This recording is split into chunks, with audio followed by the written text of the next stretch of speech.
Hi y'all. All right, so I figured out what we're gonna make for Friday.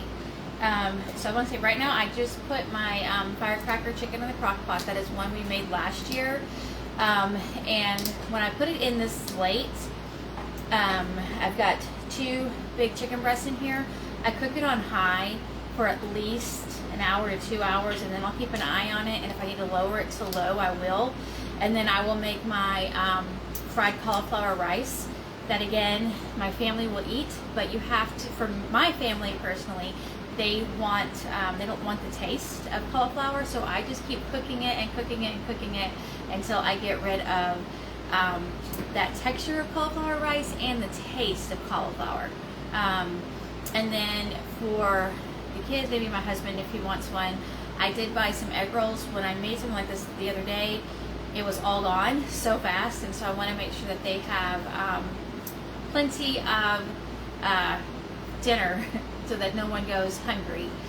So this week we're going to make Chipotle chicken, and remember, my biggest tip is to pre-write everything, and don't think that you'll remember, because you won't. One of my labels from last year, when I bought the stands, it came with labels. And last year, I have one of my meals in the freezer, the label came off, and I couldn't figure out what it was until I found one of the exact same bags in my freezer, and it's my buffalo ranch chicken. But I had no idea what it was. I thought it might be firecracker chicken. Those are not the same. So I've already labeled my bags. I'm officially out of freezer bags. I've got to buy more. And pre-open your bags. It's just going to make everything easier. So on the Chipotle chicken, it is technically a grill recipe that I created, and it was kind of designed to be eaten with a big thing of like guacamole salad, kind of like a summer recipe. You can be at the lake, you could be at home, you could be at friends, you could be camping. So it just kind of was created that way. However, it can be put into your crock pot, it can be grilled, it can be air fried, it can be baked, and it can be cooked on your skillet. This is a fill your freezer with dump and go crock pot recipes, but they all don't have to be cooked in the crock pot. And I know some people don't have a crock pot. If you don't, I would highly recommend getting a crock pot if you don't have one. It is my favorite kitchen tool, utensil, whatever the right word is. So these are the peppers that I will be using. Hopefully you can see those. There are different brands. This is one I just got from either my local Aldi or Walmart. I try to keep certain things stocked in my pantry so I can always make food if I run out of time or something. I don't have anything planned. So I'm not sure which one I got this from, but it is basically, I could be wrong, but I think these are basically like smoked jalapenos, and they just have like a good smoky flavor. If you have someone who is sensitive to heat, like I do in my house, I would not do, I might keep the pepper, but after it's cooked, throw the pepper out. So like if you cook it in your crock pot and like you shred everything and you incorporate that pepper into the chicken mixture, it might be a little too hot for someone who is heat sensitive. And how you can use this instead of, like, again, it was designed as like a grill recipe. If you cook it in your crock pot, you can do so many things with it. You can make tacos, quesadillas, make taquitos, burritos on top of Spanish cauliflower rice. I love that stuff.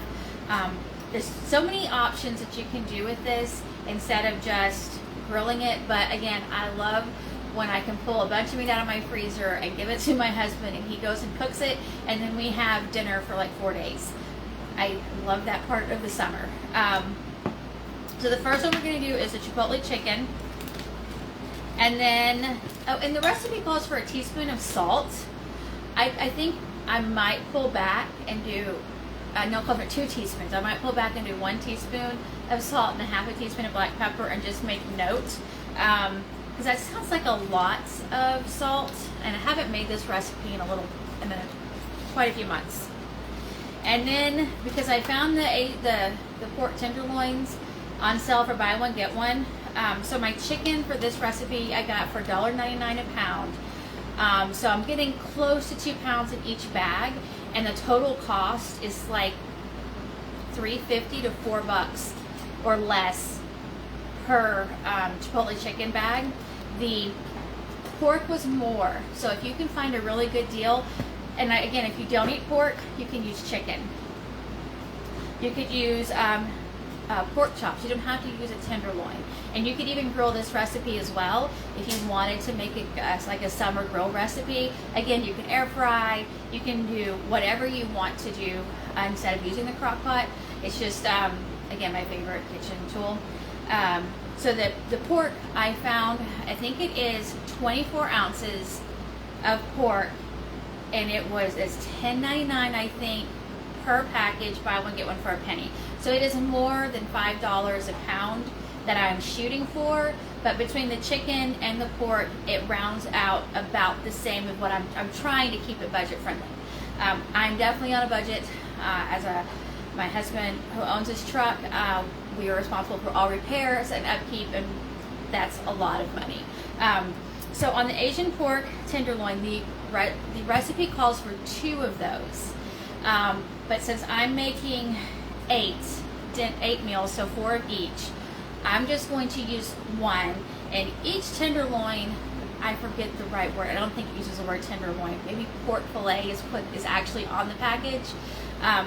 It says it serves 6. So if you have a big family or hungry teenagers, I would probably use more pork. I would either buy the buy one get one free for each meal. I would do pork chops, whatever you need to do to feed a bigger family. If all of my kids were at home, I would either make just 2 instead of 4, or I would find another way to be able to afford.